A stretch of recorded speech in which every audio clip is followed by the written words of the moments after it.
শেখের ভয় নাই, আমি শেখের ভয় নাই, সুজন সরকারের ভয় নাই, অসিত সরকারের ভয় নাই, আর দেবাশিস দাসের ভয় নাই, সুইটি খাতুনের ভয় নাই, তারিখের ভয় নাই, সরকারদের ভয় নাই, হিন্দু মুসলিম কোন বাঙালির ভয় নাই। হিন্দু মুসলিম নির্বিশেষে বাঙালিকে জেলে ঢোকানো হচ্ছে কেন?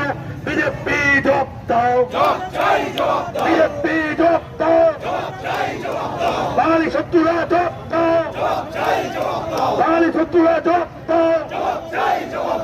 ঠনটনিয়া কালীবাড়ির এই মাটিতে বাঙালি শত্রুদের ঠাঁই নাই, ঠনটনিয়া কালীবাড়ির এই মাটিতে বাঙালি শত্রুদের